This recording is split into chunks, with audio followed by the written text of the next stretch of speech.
Bom dia, povo abençoado de Jesus. Vamos para mais um estudo, então.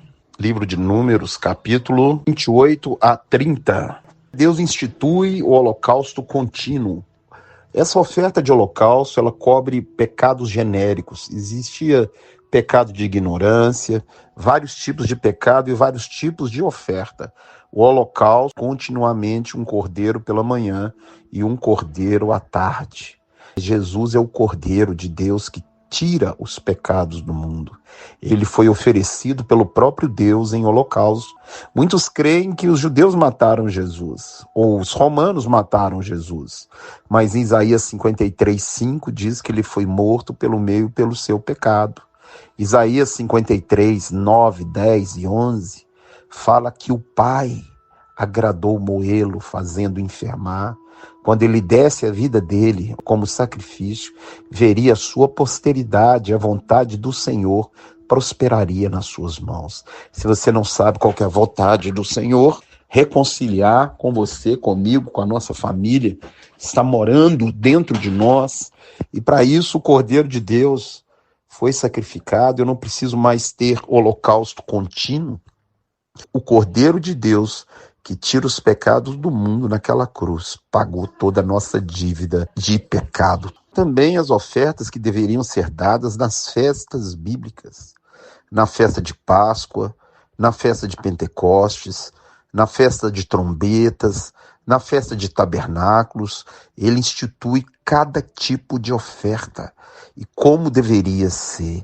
Isso mostra uma organização, um Deus organizado, um Deus santo, um Deus que instituiu tudo isso para que o homem pudesse se aproximar dele sem morrer. Há uma escatologia ligada às festas bíblicas. A igreja celebra festas mundanas, tem igreja que celebra até carnaval. É um absurdo o que nós estamos vivendo de evangelho hoje, infelizmente. Jesus é o Cordeiro da Páscoa, Jesus também é o Cordeiro do Holocausto. Todo sacrifício de pecado foi cancelado nele, porque ele é o sacrifício perfeito.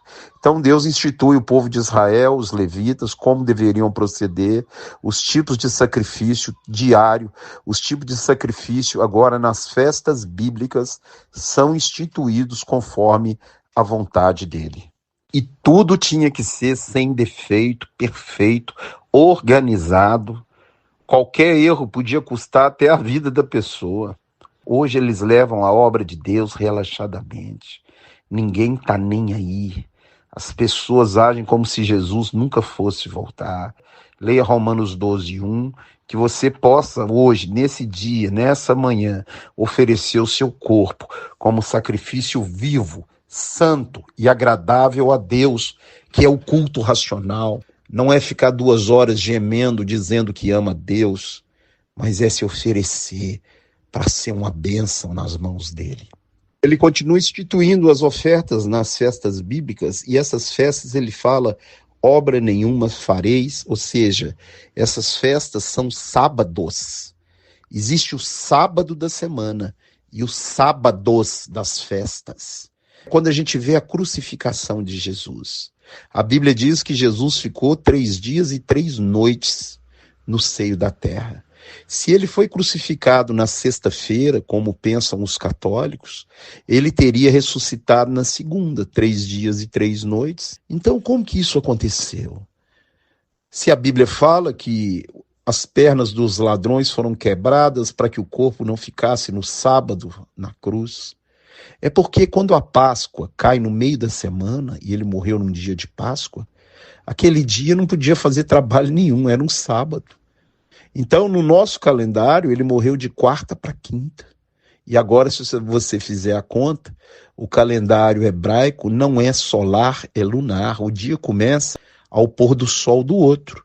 Por exemplo, e o sábado não é sol da semana, tem o sábado da festa também. Você está vendo aí no livro de Números, obra nenhuma vocês poderão fazer nesse dia, no dia da festa. Ou seja, a Páscoa era um sábado.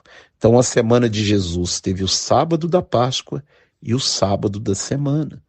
Aí você conta 3 dias e 3 noites, quinta para sexta, sexta para sábado, sábado para domingo. Aí deu certo. Os católicos celebram a morte de Jesus na sexta-feira da paixão, não come carne, mas não conhece da cultura, não conhece do calendário, não conhece o que a Bíblia diz. É isso que você está aprendendo agora. Os evangélicos também não sabem disso. 90% não sabe disso, não tem essa noção. Fala da festa de tabernáculos, que o 8º dia era o dia mais importante. Eles deveriam morar em cabanas, para lembrar que foram peregrinos da saída do Egito. Mas no último dia havia uma grande festa. Vai ler em João 7, 37, 38. E ele vai manifestar na festa de tabernáculo. Jesus falou: todo aquele que tem sede, vem a mim e beba. Porque, como diz as Escrituras, do seu interior fluirão rios de água viva. Isso ele disse quanto ao Espírito que haviam de receber os que nele crescem, porque o Espírito, até aquele momento, não tinha sido dado, porque ele ainda não tinha sido glorificado. Eu sou o Messias. Estavam clamando, Hosana, Hosana, significa salva-nos agora. Porque essas festas tinham um cunho primeiro de ensinar os filhos. Leia Êxodo capítulo 12, quando vossos filhos vos perguntarem. E a igreja, ela peca por não celebrar as 3 festas importantes que ele mandou: Páscoa, Pentecostes e Tabernáculos.